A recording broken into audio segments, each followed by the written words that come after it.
요즘 우리나라의 큰 이슈, 주제가 무엇입니까?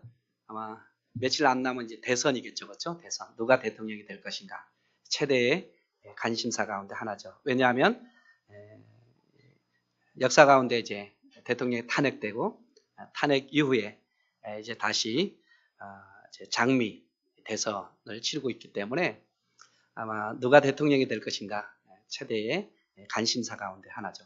한반도의 그런 이슈, 그 최대의 주제는 뭡니까? 한반도의 주제는 아마 미군과 북한의 그 안보 대결, 누가 더 강한가 이렇게 아마 주변 정세, 한반도의 주변 정세, 안보의 어떤 정세들이 크게 관심사 가운데 하나다라고 이렇게 생각됩니다. 기독교 역사의 가장 큰 관심 가운데 하나가 주제 가운데 하나가 뭐냐면 바로 예수님의 부활입니다. 뭐 기독교 역사뿐만 아니라 세계 역사 가운데 가장 중요한 뜨거운 그런 감자 가운데 하나, 뜨거운 주제 가운데 하나가 바로 예수님의 부활일 것입니다. 예수님의 부활이 맞나 안 맞나? 그렇죠? 중요한 것이죠, 그렇죠? 그래서 예수님의 부활의 증거에 있어서 가장 확실한 증거가 무엇일까? 뭐 많은 이야기도 있지만 사복음서는 한결같이 빈 무덤의 사건, 무덤이 비어 있었다. 예수님의 장사된 그 무덤에 예수님이 계시지 않다. 시체가 없다. 빈 무덤. 이것이 바로 부활에 있어서 가장 확실한 증거다라고 이렇게 우리가 말할 수 있죠. 이것은 바로 사복음서가 동일하게 우리에게 증거하는 부활의 증거의 내용으로 다루고 있기 때문입니다. 여러분 잘 알다시피 예수님께서는 금요일 날 우리 정오 12시에서부터 3시까지 십자가에 달려, 물론 그 전까지 9시부터 우리 십자가 처형했는데 12시부터 3시까지 가장 밝은 이 시간에 어둠이 내리기 시작했다. 이 어둠이 내리기 시작했고 또 3시쯤에 예수님께서 크게 부르주시고 난 다음에 바로 숨졌다라고 이렇게 얘기하고 있죠. 그래서 오후 3시쯤에 이렇게 주님께서 운명하신 것입니다. 돌아가신 것입니다. 그래서 요셉 우리 마가복음 15장 우리 43절에 아리마대 사람 요셉이 빌라도에게 와서 예수님의 시신을 달라고 하죠. 왜냐하면 장사를 지내겠다. 장사를 지낼 테니까 예수님의 시신을 달라고 요청했죠. 그리고 곧 그 예수님을 그 무덤에 이렇게 안치하니까 바로 안식일이 시작된 것이죠. 여러분 안식일은 금요일 저녁부터 시작해서 토요일 저녁까지 24시간 지키는 것. 이것이 바로 이스라엘의 안식일이죠. 안식일에는 아무 일도 할 수 없습니다. 그래서 바로 예수님을 무덤에 이렇게 장례 지내니까 바로 뭐가 찾아왔냐면 안식일이 찾아오게 된 것이죠. 그래서 안식일이 지나기를 기다리는 사람들이 있었어요. 안식일이 지나기를 기다리는 사람이 있었는데 오늘 1절에 보니까 막달라 마리아와 야고보의 어머니 마리아와 또 살로메라고 이렇게 얘기를 하고 있죠. 이들이 안식일을 지나기를 기다리는 이유는 뭐냐면 마태복음 28장 1절에 의하면 예수님의 무덤을 보고자 하는, 예수님의 무덤이 어떻게 되었는지 보고자 하는. 왜냐하면 안식일이 임박했기 때문에 장례를 빨리 지냈거든요. 장례를 빨리 지냈기 때문에 다시 이 여인들의 마음에는 예수님의 그 무덤이 어떻게 됐는지 또 무덤을 보고자 하는 그런 마음, 그 마음으로 안식일이 지나기를 기다렸다라고 이렇게 말하고 있죠.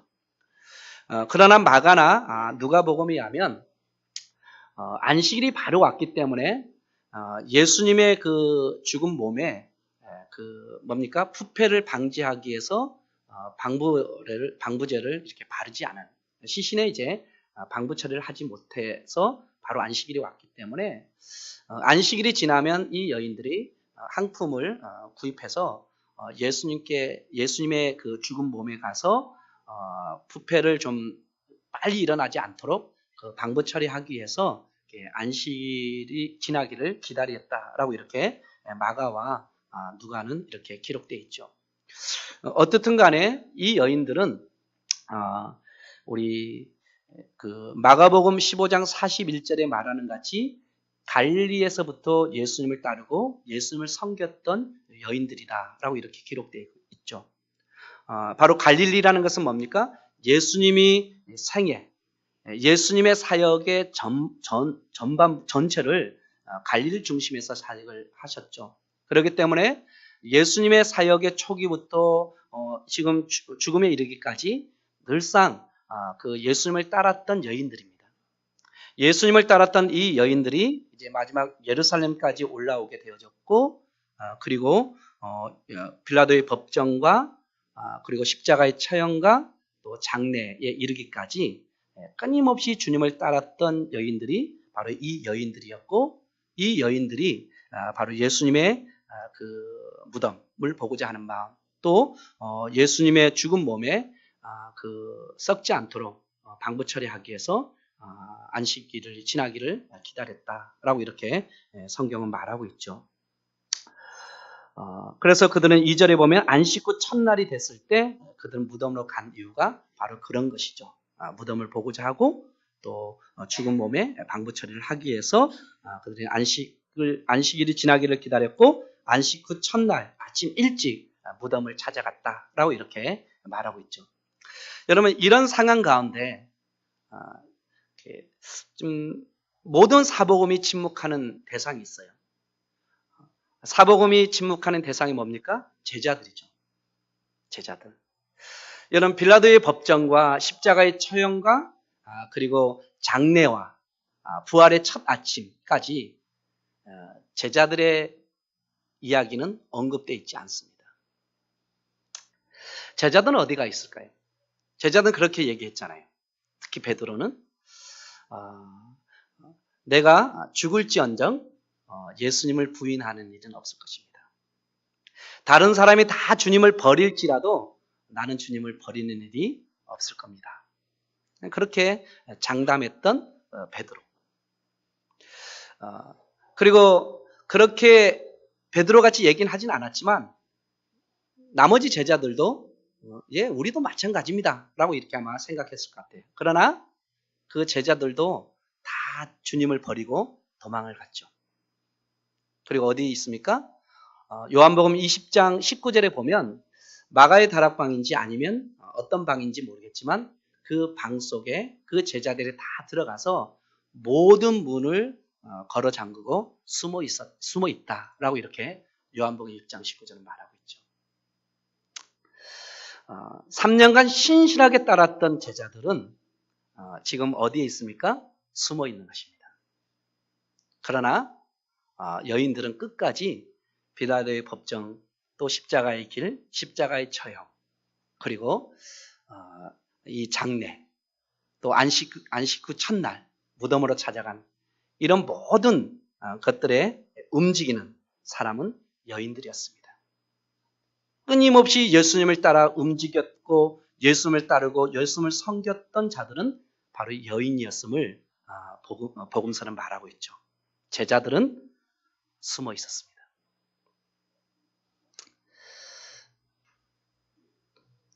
제자들이 왜 숨어 있었습니까? 두려움 때문이죠. 두려움. 자신들도 예수님 같이 될 수 있다라는 그런 두려움 때문에 숨어 있었던 것입니다. 예수님이 살아계실 때에 마가복음 14장 28절에 말했던 같이 예수님께서 이렇게 말씀하셨어요. 난 죽을 것이다. 그러나 다시 살아날 것이다. 그리고 너희들보다 먼저 갈릴리로 갈 것이다. 16장 우리 11절도 이렇게 기록되어 있죠. 그들은 예수께서 살아나셨다는 것과 마리아에게서 보이셨다는 것을 듣고도 믿지 아니하리라. 예수님께서 그 예루살렘에 올라오시기 전에 나는 이제 예루살렘에 올라가서 죽게 될 것이며 다시 살아나겠지만 너희들보다 먼저 갈릴리에 가 있을 것이다. 그리고 여인들이 예수님이 살아나셨다는 것을 그들에게 말했지만 11절에 하면 여전히 그들이 믿지 않고 있다는 것이죠.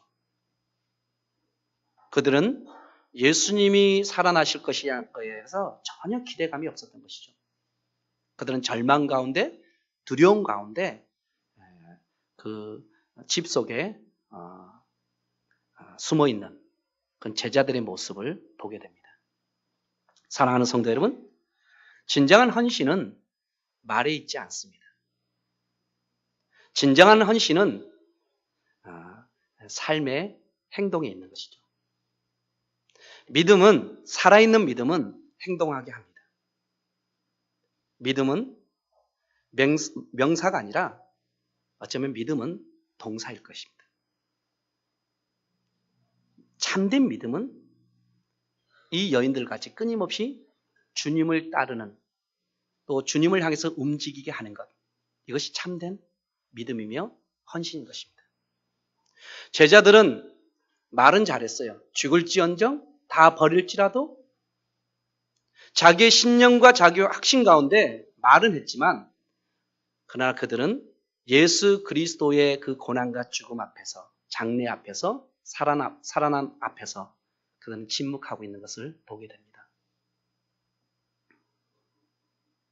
진정한 헌신은 말에 있지 않고 우리의 삶의 헌신, 우리의 삶이, 우리의 고백이 삶으로 이어지는 것, 이 믿음의 삶을 살아내는 것, 이것이 진정한 헌신입니다. 그런 점에서 이 여인들이야말로 바로 갈릴리에서부터 주님을 따르고 섬겼을 뿐만 아니라 진정 예루살렘의 이 모든 죽음과 이 부활의 첫 아침을 맞이하는 이 시간까지 끊임없이 주님을 따르고 주님을 섬기고 주님께 헌신했던 자들이 바로 이 여인들의 모습입니다. 이 여인들의 모습 속에 진정한 헌신과 믿음이 무엇인지를 발견되어지는 것이죠.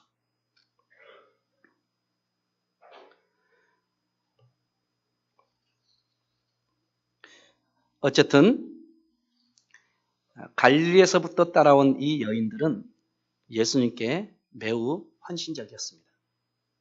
제자들은 숨어 있었지만 이 여인들은 주님을 따르며 주님을 섬겼던 헌신된 삶의 모습을 우리에게 보여주고 있는 것입니다.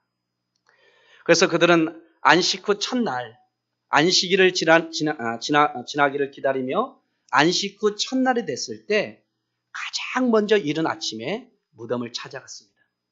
여러분, 무덤을 찾아갈 때는 예수님이 살아나실 것이라는 것을 기대하지 않았을 것입니다.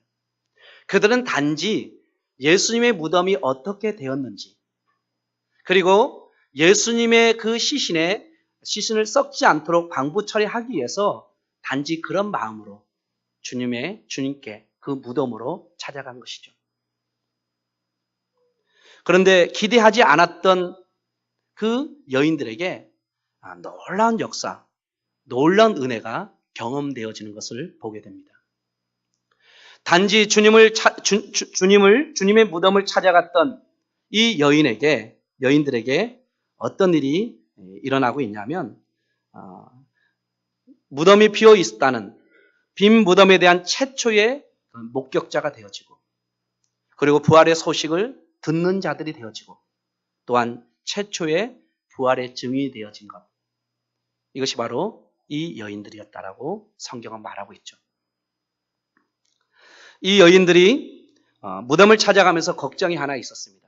어떤 걱정이냐 하면, 여러분 15장 우리 46절에 보면 요셉이 예수님을 무덤의 그 동굴에 그렇게 장례를 치렀습니다. 그래서 그 동굴 입구에 돌로 그 입구를 막았습니다.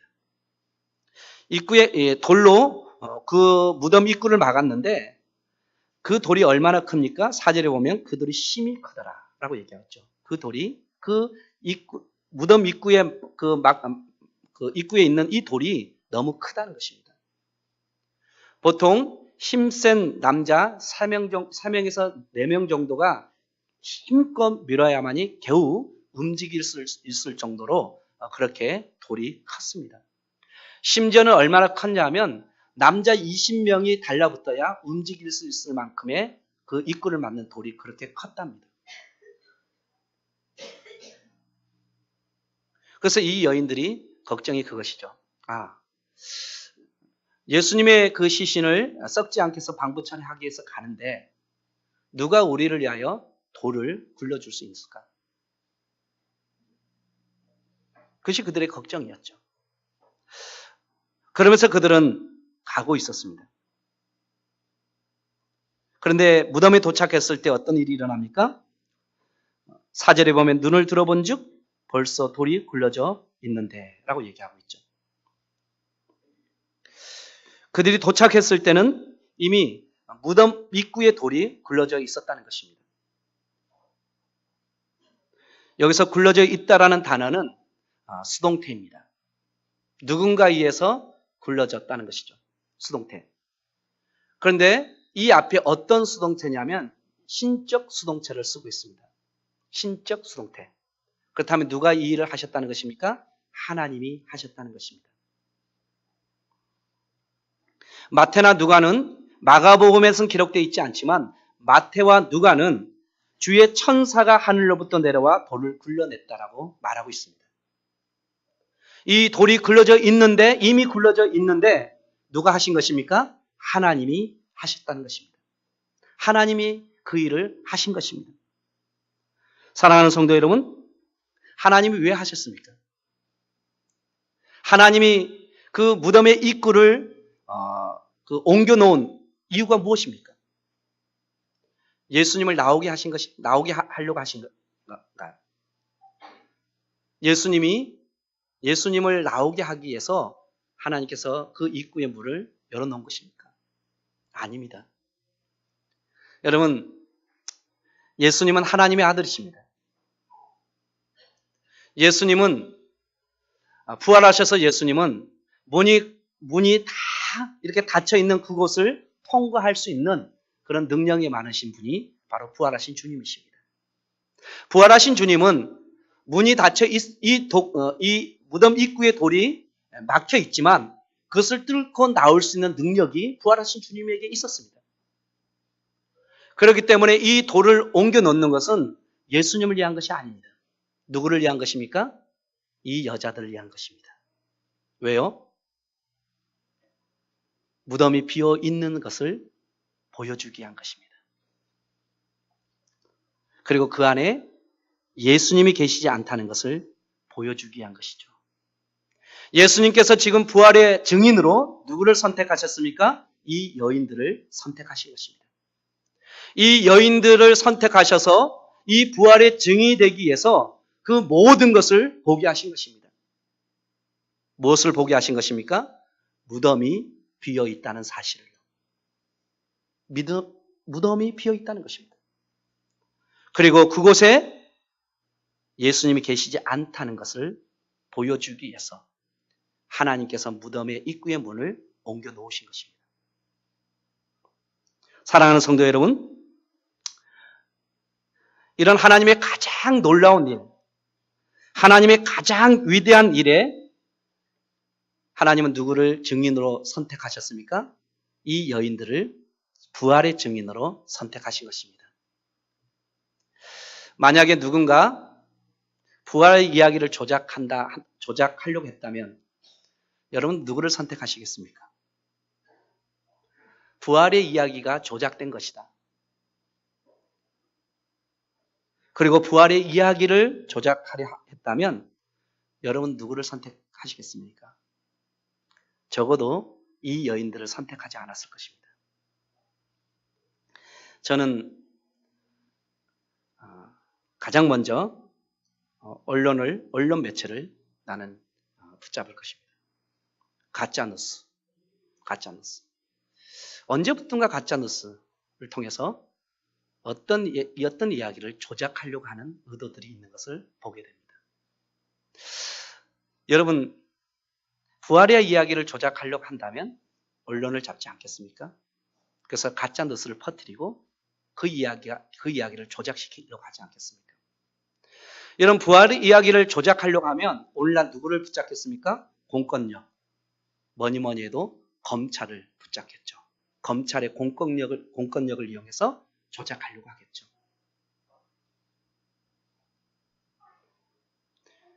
요즘 영화 더 플랜 무슨 영화입니까?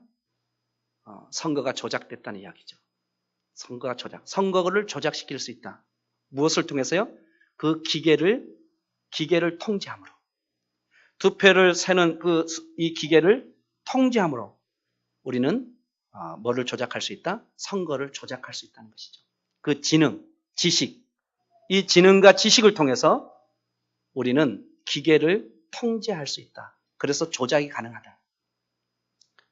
여러분, 우리가 부활의 이야기를 조작하려고 했다면 여러분 어떤 사람을 선택하겠습니까? 여러분 힘 있다고 생각하는 권력층에 있다는 사람을 여러분 붙잡지 않겠습니까? 그래서 권력의 힘에 의해서 우리 모든 진실적 이야기를 조작하려고 하지 않겠습니까? 우리는 한 사람이 빠져나오기 위해서 수많은 권력을 이용해서 조작할 수 있습니다. 무엇이 진실이고 무엇이 진실이 아닌지를 우리는 분별할 수 없을 정도로 권력의 통제하에서 우리는 살아가고 있습니다.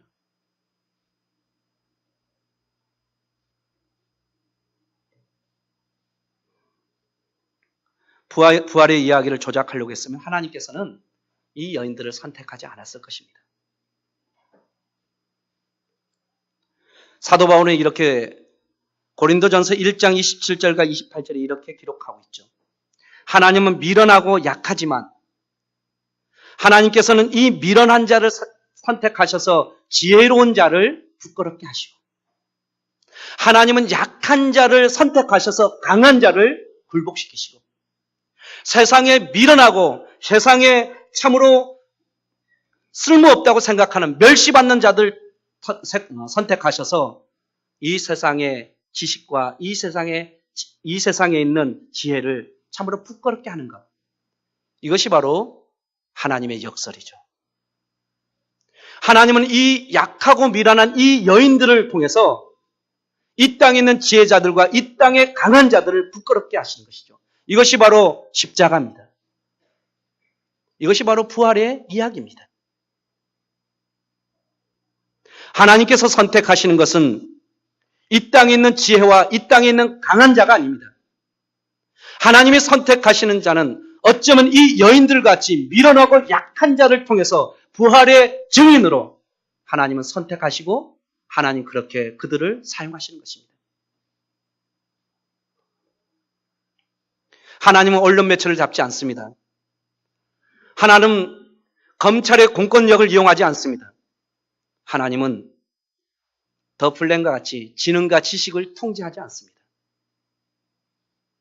어쩌면 가장 미련하다고 생각하는 사람들, 가장 약하다고 생각하는 그 사람들을 선택하셔서 이 세상을 부끄럽게 하시는 분이 바로 하나님이십니다. 이것도 부활의 첫 증인의 선택을 통해서 하나님의 마음을 읽을 수가 있는 것입니다. 이 여인들은 빈 무덤을 목격했습니다. 6절에 보면 청년이 이르되, 이 청년이라고 얘기할 때 마가는 청년이라고 하지만 다른 복음서에서는 천사라고 기록되어 있습니다. 그래서 아마도 천사가 아닐까, 주의 천사가 아닐까 그렇게 생각합니다. 이 주의 천사가 이 여인들에게 말하죠. 너희가 십자가에 못 박히신 나사렛 예수를 찾는구나. 그가 살아나셨고 여기 계시지 아니하리라. 보라, 그들을 두었던 곳이니라. 보라는 것입니다. 보라. 증인이 되기 위해서는 보라는 것입니다. 증인이 되기 위해서는 목격하라는 것입니다. 누가복음 24장 3절에서는 주 예수의 시체가 보이지 아니하더라 라고 이 여인들은 말하고 있습니다. 그들이 빈 무덤에 갔는데 무덤 속에 시체가 없다는 것입니다. 이것을 목격하고 이것을 보았다는 것입니다. 마태복음 26장 6절 하반절에도 그가 누우셨던 곳을 보라라고 얘기합니다. 보라. 보라.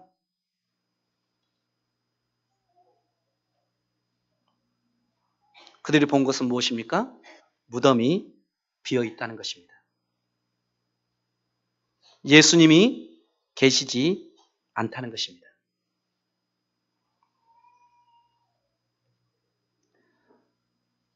사랑하는 성도 여러분, 이 천사가 알려준 예수님에 대한 이야기가 부활의 첫 메시지입니다. 첫 번째 그가 증거하는 것이 무엇입니까? 6절에 보십시오. 그가 살아나셨다는 것입니다. 그가 살아나셨다. 사랑하는 성도 여러분, 예수님은 금요일 저녁 전에 장사되었습니다. 예수님은 무덤 안에 있었습니다. 그리고 이 주일에 주님은 살아나셨습니다. 하나님의 역사하심이죠. 하나님은 죽은 자 가운데 있는 예수님을 살려내셨습니다. 성금요일과 주일에 하나님이 역사하신 것입니다.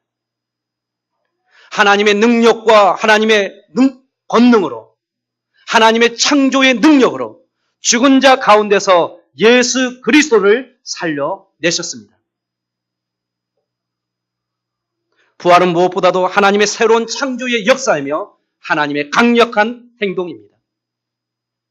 하나님은 그냥 지켜보지 않았습니다. 하나님께서는 하나님의 창조의 능력과 강력한 행동으로 죽은 자 가운데 계셨던 예수 그리스도를 살려내셨습니다.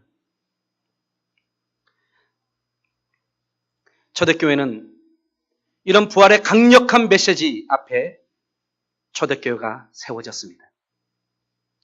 그리고 세상을 향해서 담대하게 그리스도의 복음을 전하기 시작했습니다. 사도행전 2장 24절에 하나님께서 그를 사망의 고통에서 불어 살리셨으니 하나님이 역사하셨습니다.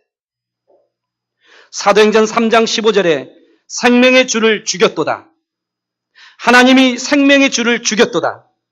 그러나 하나님이 죽은 자 가운데서 그를 살리셨으니. 사도행전 4장 10절에 너희와 모든 이스라엘 백성들은 알라.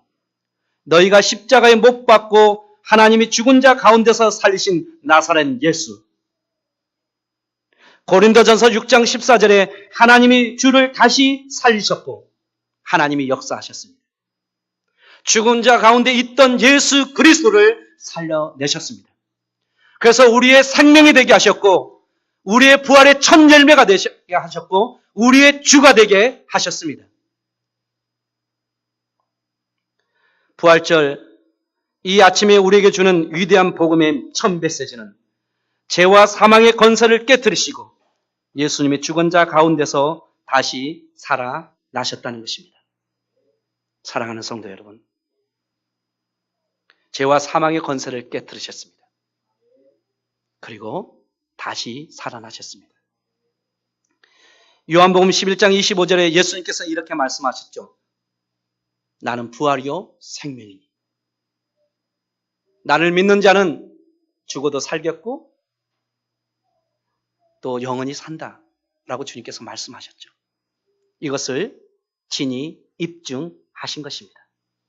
예수님께서 요한복음 11장 25절에 말씀하신 내가 생명이요 부활이라는 이 사실을 죽은 자 가운데서 살아나심을 통해서 자신을 보여주시는 것입니다.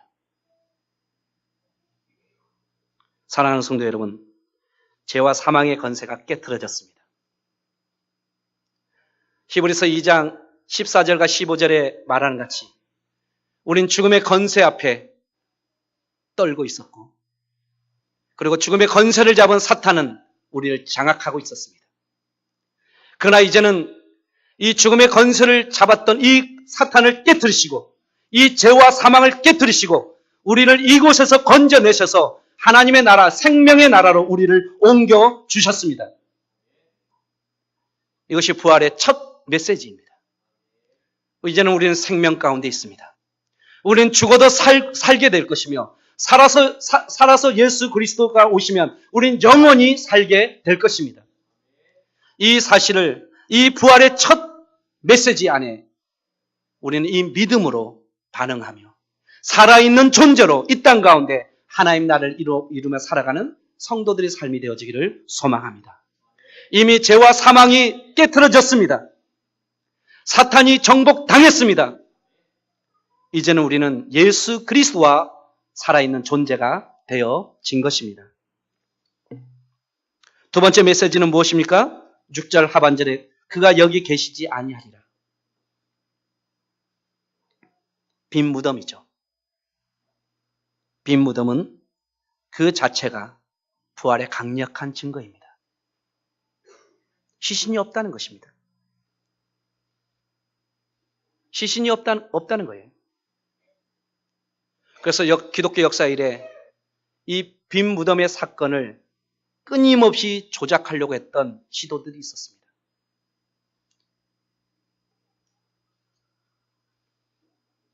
첫 번째 이 조작이 제자들이 시체를 훔쳐갔다는 거예요.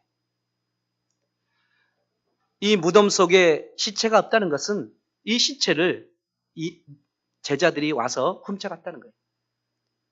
사랑하는 성도 여러분, 제자들이 어디 있습니까?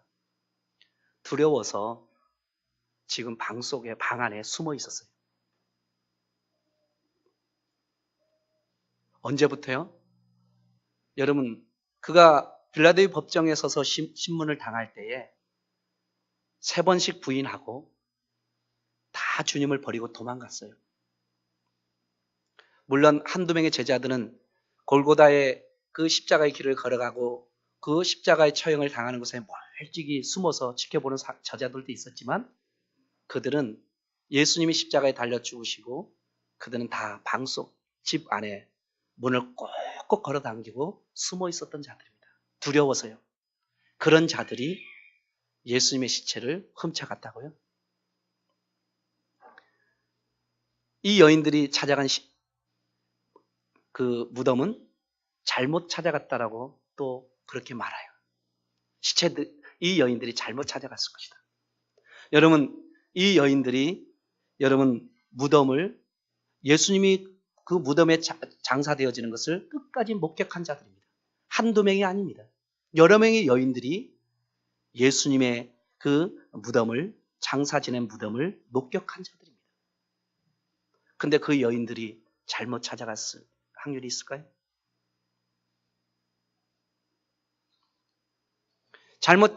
잘못 찾아간다 할지라도 그들이 제자들에게 와서 우리가 빈 무덤을 목격하고 이미 살아나셔서 갈릴리로 가셨다라고 말할 때에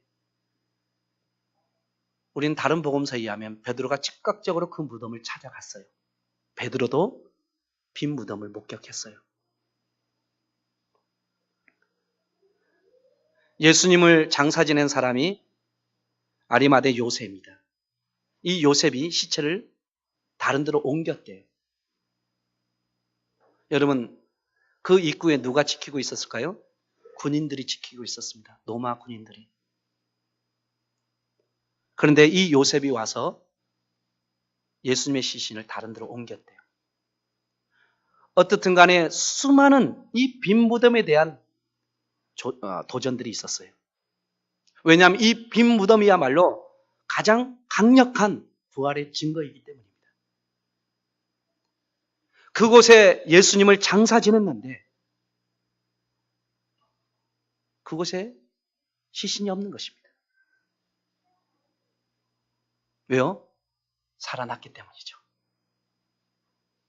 하나님께서 그를 살리셔서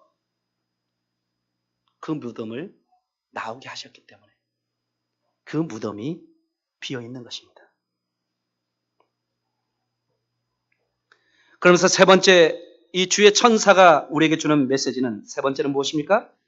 7절에 가서 그의 제자들과 베드로에게 이르기를 예수께서 너희보다 먼저 갈릴리로 가시나니 전에 너희에게 말씀하신 대로 너희가 거기서 배우리라 하라 하는지라. 사랑하는 성도 여러분, 지금 부활하신 주님은 어디로 가십니까? 갈릴리로 가십니다. 왜 갈릴리일까요? 왜 갈릴리로 찾아가실까요? 그것은 바로 일상생활이 이루어지는 장소이기 때문입니다. 제자들이 대부분이 어디 출신입니까? 갈릴리 출신입니다. 그들이 주거지, 본거지가 어디입니까? 갈릴리 지역이었습니다. 그곳은 바로 그들의 삶의 자리였습니다. 부활하신 주님은 그들을 어디로 초청하십니까? 삶의 자리로 초청하십니다. 부활하신 주님은 어디로 오십니까? 우리의 삶의 자리로 오십니다. 그리고 부활하신 주님 우리를 삶의 자리로 초청하시고 삶의 자리에서 부활하신 주님 우리를 만나 주시는 것입니다. 갈릴리는 또 하나 성교의 장소입니다. 우리의 일상의 삶, 우리가 생활하고 우리가 참으로 살아가는 그 터전이 성교의 장소입니다. 그것이 바로 갈릴리입니다. 부활하신 주님은 우리를 끊임없이 삶의 자리로 부르시고 그곳에서 우리를 만나주시며 그곳에서 하나님의 성교를 이루어 가시기를 주님은 원하시는 것입니다. 사랑하는 성도 여러분, 교회는 건물이 아닙니다. 우리는 이 건물 속에 이 건물이 교회라고 생각하시면 안 됩니다. 우리가 교회이고 또 우리의 삶이 하나님의 교회의 처소가 되어져야 하는 것입니다. 우리는 이 건물 속에 가둬져 있으면 안 됩니다. 우리는 우리의 삶의 자리에서 부활하신 주님을 만나야 되는 것이며 우리는 삶의 자리에서 부활하신 주님을 만나고 부활의 증인으로서의 성교의 삶을 살아가는 것, 이것이 바로 우리의 삶의 터전인 것입니다. 건물 속에 가둬버린 그리스도인들이 되어지지 않기를 소망합니다. 이것은 바로 하나님을 예배하는 처소이지 바로 이것이 바로 교회가 아닙니다. 건물 속에 가둬진 그런 폐쇄된 그리스도인이 아니라 우리의 삶의 현장 속에서 찾아오시는 부활하신 주님을 만나고 그 우리의 삶의 현장 속에서 부활하신 주님을 증거하는 삶을 통해서 하나님의 성교를 이루어가는 그런 삶을 살아가기를 부활하신 주님은 원하시는 것입니다. 사랑하는 성도 여러분, 주님은 부활하셔서 제자들을 갈릴리로 오라고 말합니다. 그것은 바로 삶의 자리로 오라는 것입니다. 그리고 그것에서 부활하신 주님을 만나고 그곳에서 부활하신 주님을 증거하는 성교의 삶을 살아갈 것을 요구하고 있는 것입니다.